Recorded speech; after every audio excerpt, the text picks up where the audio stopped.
Hey everybody, it's Merlin here. Hope you guys like the weird angle. I'm just doing this in my car kind of randomly.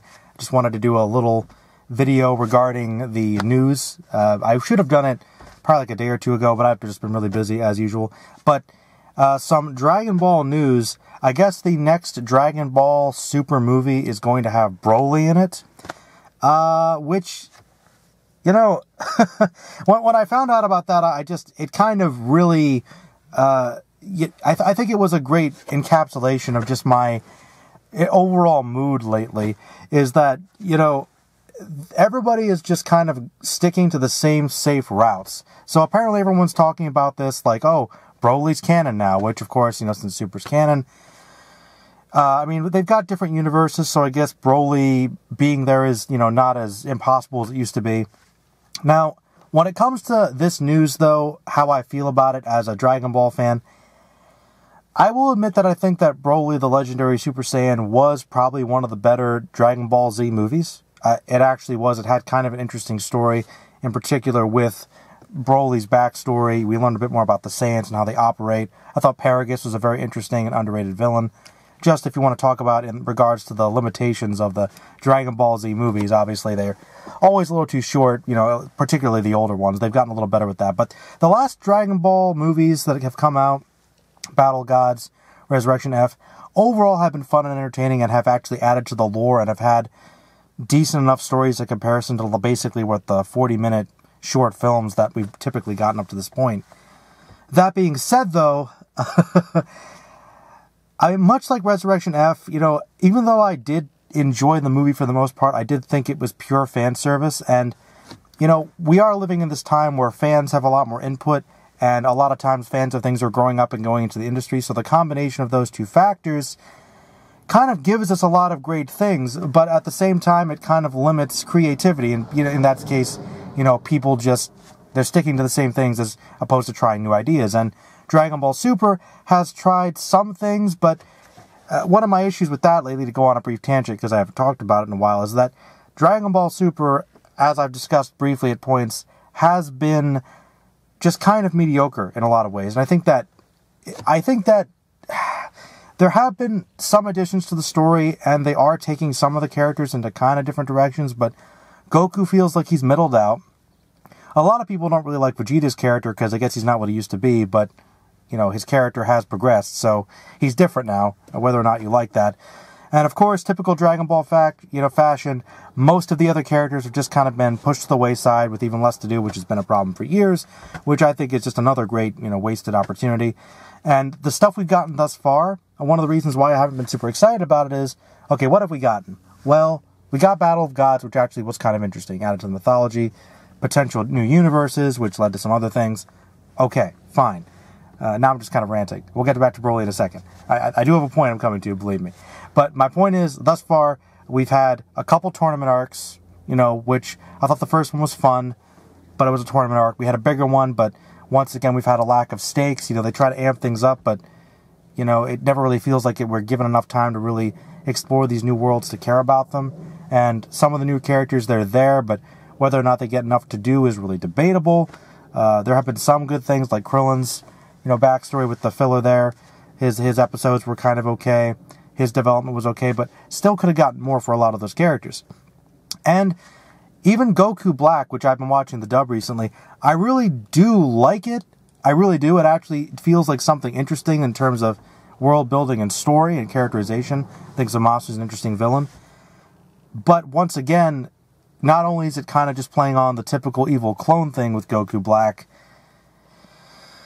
it's essentially repeating elements of the Future Trunks storyline with Cell, you know, which was great, but we're just kind of once again going over old territory. And it's always that tough line, you know, trying to deliver what people want, just giving us what we want. You know, challenge us, though. You know, and with Dragon Ball, there's just so much more you can do besides the fighting. But the fighting has just been very limited, at least with the show. The movies, I think, have been fine because they've condensed their stories. And getting back to Resurrection F, I liked it, but bringing back Frieza was not the most original thing to do. You know, they brought back another classic villain, which was great, but at the same time, coming with new characters, new story ideas is always more welcome. Broly, if you're going to bring back any villain, there are other villains you could bring back. Like, how about just make a new villain? Like, make a new interesting villain, introduce him in the movie. I mean, maybe they can give Broly more character. Maybe. But let's face it, it's probably just going to be more of the same. Because they know Broly's popular. They're going to bring him.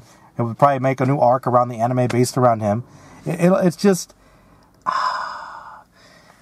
Broly's kind of an overrated character. There's really not much to him. Like, I don't have as much of a hate for him, but I do think that he's liked for very... very shallow, surface level reasons, like all the stereotypical stuff about Dragon Ball, screaming, power-ups, big muscle, power fantasy. I get that that's a big component, but there is more to Dragon Ball than that. The world's interesting, it's colorful, it's fun, the characters are great, the world building could lead to very interesting places, there's adventure aspects, there's science fiction and fantasy aspects, like there's more they could do than just have big brawls. Like, I know that's a big part of it, but once again, bringing back somebody like Broly as your primary option. If you're going to bring back any villain, bring back Cell. I mean, Majin Buu has been there to some extent in the background. He's not really a villain anymore, but you could do something with that. Or, you could do something with the evil gods, space wizards. You could do more android stuff. Like, I would choose that or Cell before Broly. Like, especially with the popularity of the Team 4-Star stuff lately. I mean, Cell's a very popular villain. Cell's my favorite villain, so maybe I have some personal investment in seeing him come back. But, man, like... See, I'm a little irritated about this, because it seems like we're just getting this constantly in all forms of media now. And I'm just like, don't get me wrong. I've liked the movies. I mean, if you want to nitpick, like, the classic Goku getting shot by a laser thing, I've always thought, theoretically, that if their power's down, their base power isn't, it should be much stronger than a human being, but it's not. They have to constantly focus their ki to be that powerful. So, anyway, I'm going off on a tangent. I'm going to wrap this up here. My point is that